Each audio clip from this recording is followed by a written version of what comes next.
Hello, I'm presenting on the Incas and sort of the text we read for it. As a disclaimer, I chose this topic because I really am a big history buff, and I think that the culture in general of ancient civilizations and cities and stuff is really cool. That's why I chose this. So to get us started off, my official title is The History of Math, the Incas, by me, Henry Stevens. And because it's gonna be kind of hard to read this blurb, I have it written elsewhere so that I can describe it to you in a concise manner. So the text explores various perspectives on where to begin the study of the history of mathematics, considering options such as ancient geometric proofs, early measurement methods, and the innate numerical sense observed in nature.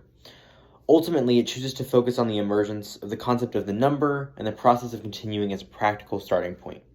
It discusses the significance of counting in early human societies, talking about the development of primitive counting tools like tally sticks, and the counting system of the Inca civilization, known as the Quipu. At least I think that's how I say it. Throughout the exploration, the text talks about the fundamental role of counting in human evolution and the diverse ways in which mathematical concepts have shaped societies throughout history.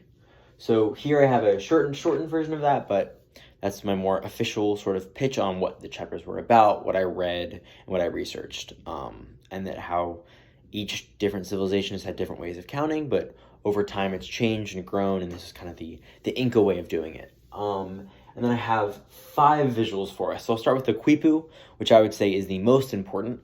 I have a drawing here. It looks kind of like a jellyfish almost, that I drew myself to the best of my ability. And the Quipu is an Incan counting device using knots and cords to record numerical data. So what that actually really means is it originated from Incan civilization, and it's a unique and intricate counting device composed of a primary cord with subsidiary cords attached, often adorned with knots. Each knot and the position of cords held specific numerical or informational significance, making Quipus a sophisticated method of record keeping and communication for the Inca people. Scholars believe that the Quipu... Sorry, let me adjust my camera really quick. Scholars believe the Quipus were used for various purposes, including accounting, census taking, any sort of records, as they were diverse in what their uses could be used for.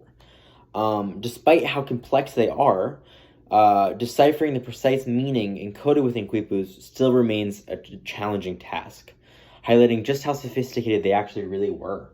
And then sort of for my next visual, I'll go over the Quipu chord, which is the main chord right here. And then you have a certain sort of pebbles for counting. So it's these 4 pebbles and these 5 pebbles and then these 4 dashed lines. And altogether they create this 454. So you can see there's 4 pebbles, that's for the 4 100s. And then you have these 5 pebbles for each 10, and then these dashes for each 1. So 4, 5, 4. Overall equaling 454, which I think is really cool that it sort of creates this counting with the sticks. Or speaking of the sticks, we have the tally sticks. So the tally sticks were counting devices used by multiple ancient civilizations for counting, obviously. They're usually made from wood or from bone, and tally sticks consisted of marked notches that represented different quantities. So by using tally sticks, societies could kind of track livestock and early resources and stuff by making notches with a knife or some sort of thing in wood or bone. And then you can actually see, and I'll bring the camera closer so we get a much better view of the whole thing. So you have the main chord, you have our Quipu, our tally sticks, and there's one other thing I haven't touched on yet, which is counting boards.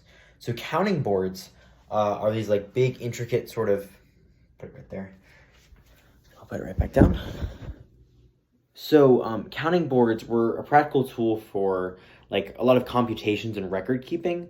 They're usually made of a slab of stone with compartments cut into it, and the counting board allowed them to perform calculations by placing different pebbles as sort of markers or waypoints to see where they were in their calculation. And it made things like inventory management and sort of day-to-day tasks more easy because you could kind of just see where you were by tracking yourself with pebbles. And then my last little addition of something that I really think is interesting about ancient Incan culture is, if you see right here, the little gold llama. So there's a lot of, artifacts and stuff that's been dug up. And one of the most famous ones is this gold llama. So I I made a silly little drawing of it, if you will. But yes, overall, there's my presentation on the history of math, the Incas, by me, Henry Stevens. Thank you so much, and have a good one.